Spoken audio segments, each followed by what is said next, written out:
Hey, this is Ramon, channel is Alpha 4, and today I'd like to talk to you about Albert Camus' The Stranger. I just finished reading this yesterday.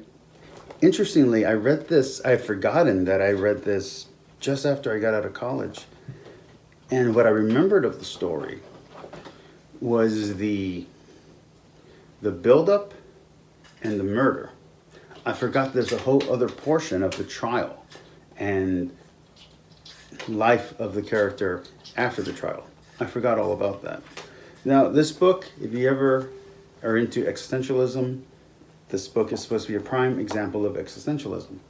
And while the main character is going through a type of existential angst, I would not actually qualify this as an existential book. You're not going to get a lot of existential philosophy in here. You're more going to get an example of how life is kind of meaningless, and how the banality of actions, good or evil, is kind of always present. The character doesn't become fully formed until the very end of the book when he accepts his death. And you never see his death, so you don't know. You also don't know who he's talking to. Presumably he's speaking to the audience, but it's kind of unclear because he's definitely not speaking to the priest.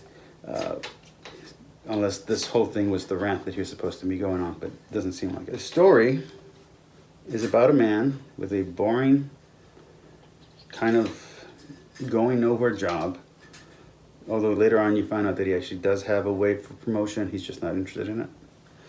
And his affair with a woman who loves him kind of unequally. She loves him more than he loves her. And it kind of goes through One Bad Life. Actually kind of reminds me a lot of, if you've seen the Joker movie, reminds me a lot of that. This is very much the Joker. If you went and you saw Joker, the movie from WB that just came out, this book kind of coincides with that character. And there is a point in the story where you wonder if he's a reliable character, and you start to question his motivations. You start to worry that maybe he's the one who murdered his mother. It never goes there. But basically, his mother dies, and it sets off a domino effect of events that leads to him murdering a man. And his reason for murder is there isn't one. It's just kind of the sun gets in his eyes, and it almost sounds like he wants to shoot the sun, but he ends up shooting the man instead. And then he just keeps shooting him. It actually has a lot of parallels with Joker, now that I think about it. The main character is not unlikable, but you really won't enjoy him until the second section of the book. And by the time you get down to the end of the story, you'll be liking him more, even though he's kind of now become kind of a villain toward the end. While before you weren't sure which way he was going to go. It's definitely an anti-hero story. The character himself, the main character, is interesting, but a little bit divorced from reality and a little bit divorced from humanity. He's atheistic. He's not hopeless, but he's also not hopeful. He's a very neutral character in the worst sense of the word. He has a friend named Ramon who is a scumbag and possibly a pimp, although he says he's a warehouse worker. And there's an old man with a dog. The dog gets beaten every day, but the old man, after the dog dies or disappears, you discover the old man loved the dog. And basically what the main character gets found guilty of is not mourning his mother's death properly or in a way that's expected. He had coffee instead of crying, and somehow that's a great sin in the eyes of the Parisian people. He's Algerian.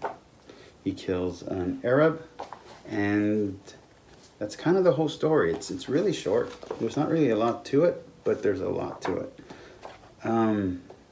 You'll find yourself sympathizing with the devil in this story, or in this case, you'll find yourself, if you're religious, sympathizing with the atheist perspective, because they're mad at him for not believing in a soul, and they're convicting him for having an ugly soul or an empty soul, which for him is ridiculous because he doesn't even believe a soul exists. So to be found guilty of not having a soul or being a soulless person or having an ugly soul is to him the utter pinnacle of ridiculousness.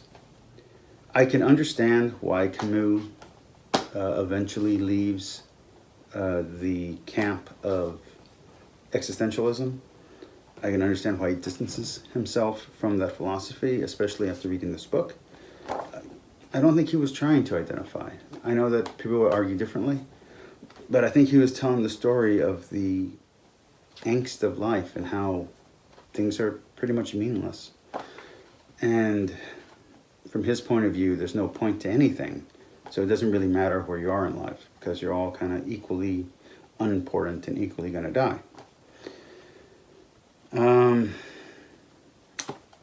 I kind of feel like this story has anti-death penalty overtones.